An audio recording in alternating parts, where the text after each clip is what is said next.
Okay, hello everyone. In today's session, I'm going to be talking to you about mitosis and the cell cycle. So what is the cell cycle? The cell cycle is really important. Your cells don't last forever. Cells, they live, they do their thing, and then they die. So we constantly need to replace and replenish cells that are worn out and have died. And so that is where the cell cycle comes into place. Not all cells in your body are able to undergo division after they have undergone specialization. So this really only applies to some cells in multicellular organisms, but cells that can do this do it on a regular cycle. The main part of this cycle is called interphase. Interphase is really just when the cell is living its life. It's doing all the things that it would normally do. It's growing, it's secreting, it's just doing the job it's meant to do.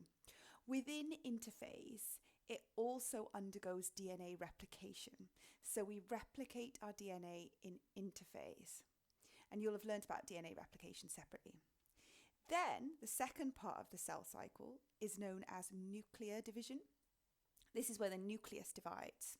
This is really most commonly referred to as mitosis.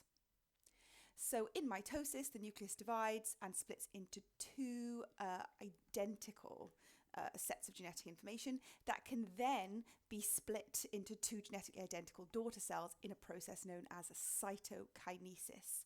Cytokinesis is the actual division of the whole cell, the division of the cytoplasm.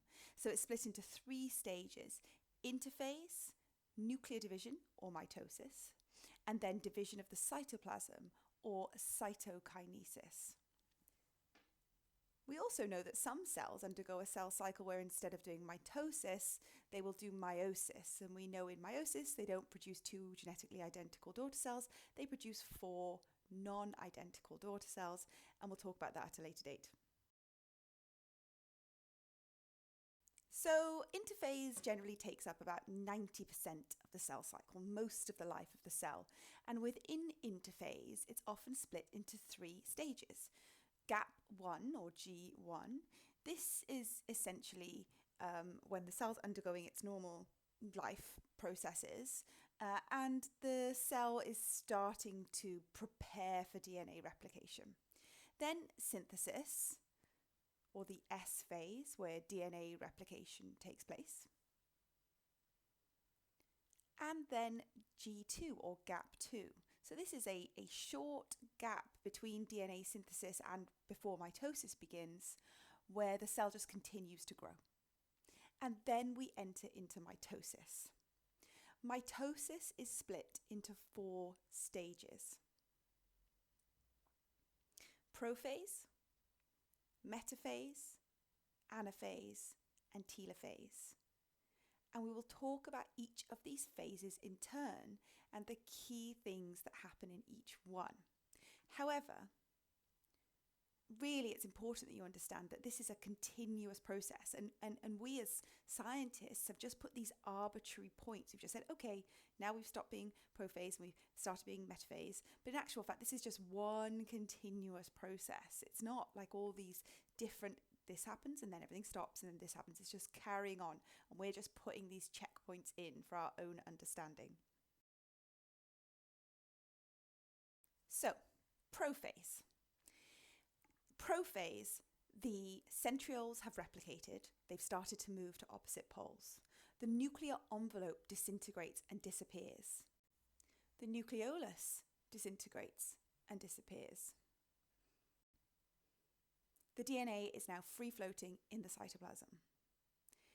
The DNA condenses and becomes visible and forms chromosomes. So the chromatin shortens, it thickens, and it produces the chromosomes that we are familiar with. We know that these chromosomes are made up of sister chromatids with a centromere in the middle.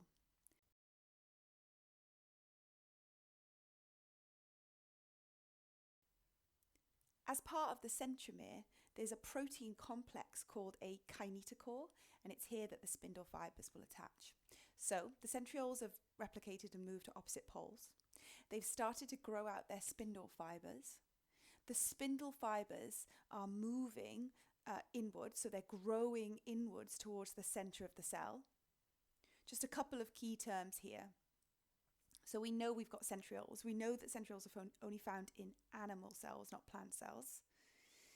We know that they're growing these spindle fibres out that are made of protein, and all together, so collectively, the spindle fibres are known as the spindle apparatus. So individual spindle fibre, all together spindle apparatus. The spindle fibres attach to the centromere via the kinetochore and start to draw the chromosomes towards the centre of the cell. This is really the point that's the end of prophase.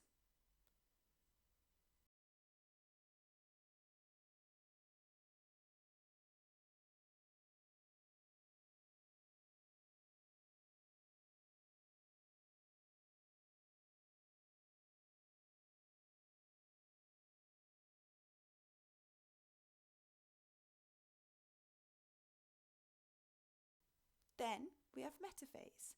At metaphase, we've got our condensed chromosomes. They're attached to the spindle fibres and they have been drawn and are aligned at the equator at the centre of the cell.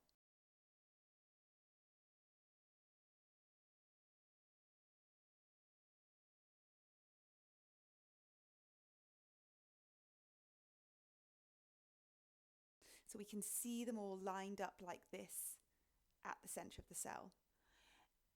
In human cells, that would be 46 chromosomes, just one down, one after the other, all the way down the centre. Now, I'm not going to draw all those chromosomes because they'll be complicated. So I'm just going to draw 2 chromosomes at the equator in this diagram. So, the next stage, anaphase. In anaphase, what happens? 1, the centromere divides in 2. 2, the spindle fibres start to shorten and pull the individual chromatids, which make up the chromosome, apart.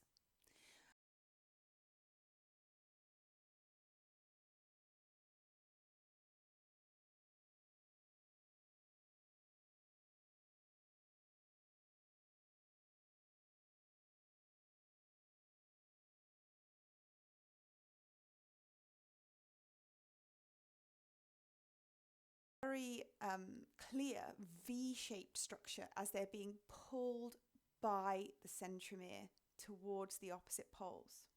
So the chromatids are moving towards their opposite poles of the cell. As soon as they are separated, as soon as they are individual structures, we stop calling them chromatids and we start calling them chromosomes. So, they're moving towards the opposite poles, V-shaped structure. That's how we know it's anaphase. Anaphase is a highly metabolically active process, this shortening of the spindle fibres, moving of the chromosomes. So obviously it's going to need mitochondria. The mitochondria will start to move towards the spindle apparatus. So if you were to apply some sort of metabolic poison to a cell at metaphase, then it would be unable to undergo anaphase and the chromosomes would just remain at the equator. So, final stage of mitosis, telophase. What happens? Well, 1, the chromosomes have reached their respective poles. There are opposite poles of the cell. 2, they start to decondense. So they stop looking like this chromosome structure that we're very familiar with. They start to become longer and thinner and they start to spread out and they become chromatin again. 3, the spindle fibres disintegrate. 4, the nuclear envelope and nucleolus reform. And now we have a single cell with 2 nuclei at either ends. That's the end of telophase.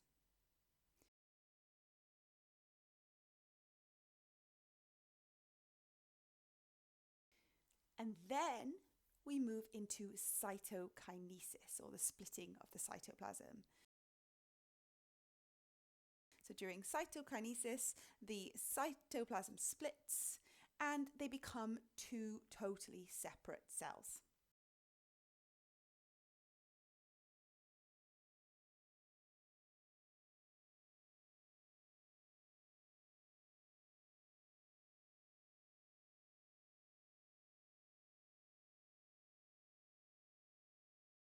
And that's it.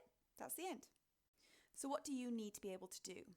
You need to be able to identify the different stages based on what they look like, what you'd expect to see at each stage. You need to be able to describe each stage, and you need to be able to understand why each stage is important.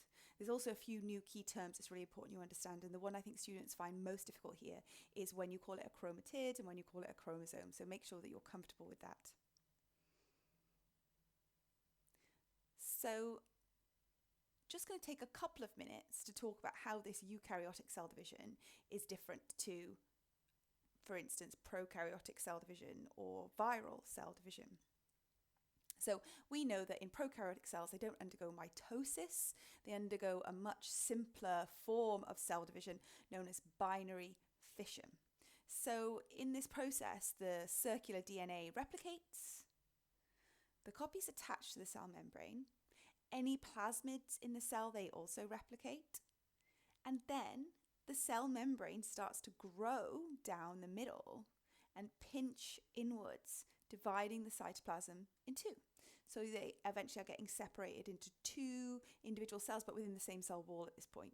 Then once that's done, the cell wall starts to form, and it eventually will divide the cell into two genetically identical daughter cells, each with a single copy of the circular DNA and a variable number of the plasmids.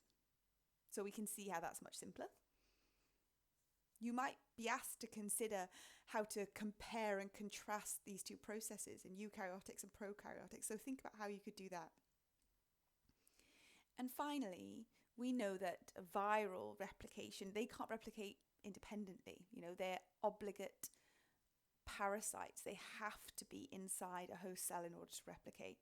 So they attach onto a host cell. So their protein coat will have attachment proteins that are able to attach onto specific complementary receptors on the surface of a host cell. They then inject their DNA, their nucleic acid, into the host cell, unless they're a retrovirus, in which case they would inject their RNA. Then this genetic information essentially gets absorbed into the nucleus of the host cell, and then the host cell uses that genetic information to start to produce viral components and build new viruses. So the host cell actually builds these new viruses. So we've been through the process of mitosis, and we know it's important really for three main things. One, for organism growth. So some students say cell growth, that's incorrect, for growth of the whole organism.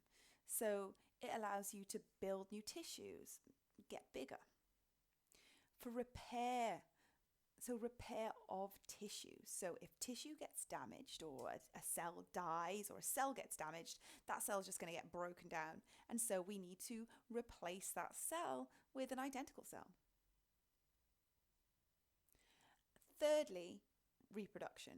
So single-celled eukaryotic organisms are able to reproduce by mitosis. Also, some multicellular eukaryotic organisms are able to use mitosis as a form of asexual reproduction. So for instance, this happens in plants. So a lot of plants do this by forming runners or by forming bulbs instead of undergoing sexual reproduction, where they might have like a pollen and an egg come together.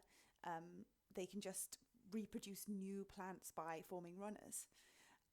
And it can also happen in some animals. So for instance, we know that aphids reproduce parthogenically, i.e. they don't always have to have sexual reproduction. So they can, in some parts of the year, they can have asexual reproduction, and the females just keep producing more and more babies, and then at other times of the year, they can do sexual reproduction. This also happens in fungi. So fungi can do both sexual and asexual reproduction, and when they're doing asexual reproduction, they rely, of course, on mitosis. So being able to do asexual reproduction is really beneficial for organisms because it's much faster than sexual reproduction. You can produce many more offspring, and those offspring are genetically identical to you. So they're going to have the favourable characteristics that you have. And as long as an environment is static, so the environment is not changing, you survive to adulthood, so your genes must be good, right? So now you're going to have babies. They survive to adulthood because they've got the same genes as you. So you know that you're having a beneficial baby. The problem, of course, is that environments aren't generally static. Environments change over time. So having all your offspring being identical to you doesn't allow adaptation to environmental change to occur, which is really the major disadvantage of asexual reproduction and why sexual reproduction is so common. Okay, I think we'll leave it there for today. Well done.